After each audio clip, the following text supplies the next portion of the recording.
जय श्री राम दोस्तों, मेरे चैनल मिस वैष्णव में आपका हार्दिक स्वागत है। आज हम सुनेंगे करवा चौथ की व्रत कथा।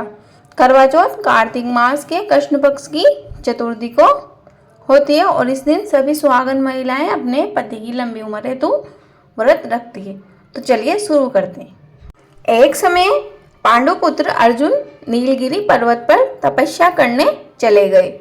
उनके पीछे उनके भ्राता और द्रौपदी को अनेक संकटों का सामना करना पड़ा। साथ ही द्रौपदी भी अर्जुन के विषय में चिंतित रहने लगी। एक दिन द्रौपदी ने भगवान श्री कृष्ण का स्मरण किया और उनके दर्शन देने पर उनको अपने संकटों के विषय में बताया। तब शोकाकुल सती द्रौपदी को धैर्य बांधते हुए श्री कृष्ण ने संकटों के निवारण हेतु एक प्राचीन कथा सुनाकर यह व्रतानुष्ठान करने का परामर्श दिया। भगवान श्री कृष्ण ने द्रौपदी को बताया कि एक बार महिलाओं को कष्टों से दुखी देखकर पार्वती जी ने भोलेनाथ से ऐसा कोई व्रत बताने को कहा जो सुहागन स्त्रियों को हर प्रकार से सुखी बनाए, उनके पतियों को दीर्घायु प्रदान करे, उन्हें सदा सुहागिन रखे। तब श्री शंकर जी ने उनको इस प्राचीन व्रत का वर्णन कर विवाहित स्त्रियों को यह हर प्रकार से सुख संपन्न रहने और उनके पतियों की दीर्घायु प्राप्ति करने वाला बताया। उन्होंने कहा कि एक समय एक ब्राह्मण परिवार था जिसमें 4 पुत्रों के अलावा एक कन्या गुणवती थी। परिवार में सभी व्यक्ति धार्मिक थे और धर्म में सभी पूजा व्रत किया करते थे। एक बार कार्तिक कृष्ण चतुर्थी को माँ, बेटी और लड़कों की बहुओं ने करवा चौथ का व्रत रखा।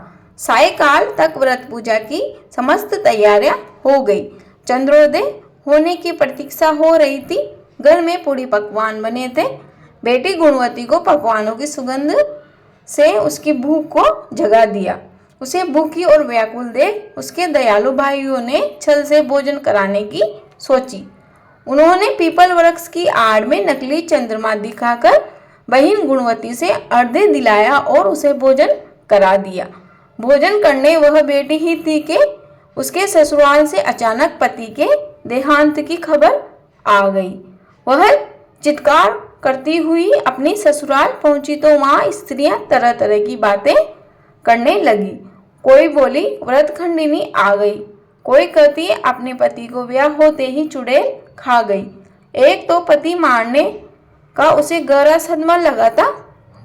दूसरा, स्त्रियों की ऐसी तीखी बातों से उसका मन इतना विहल हो गया कि वह धरती पर पछाड़ खा खा कर रोने लगी।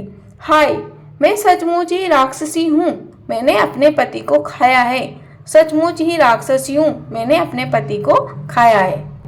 हाय, मैं इतनी भूखी थी कि मैंने भोजन नहीं अपने पति को खाकर अपनी भूख मिटाई है।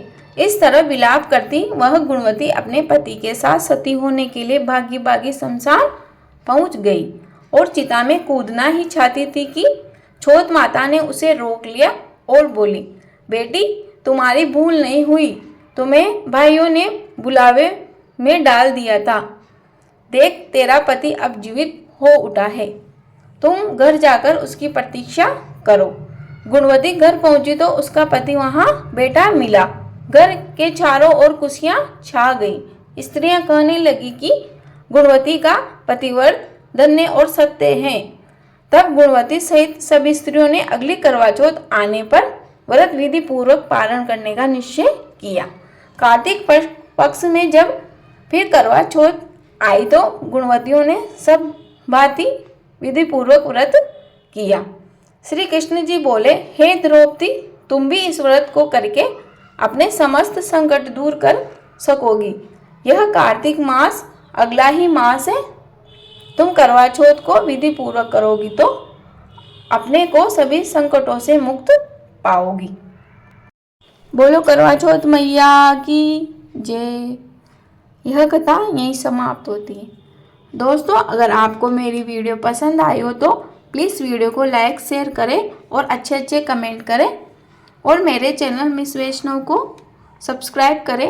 आपके एक सब्सक्राइब से आप मेरे यूट्यूब परिवार का सदस्य बन जाते हो और मुझे भी मोटिवेशन मिलता है। धन्यवाद।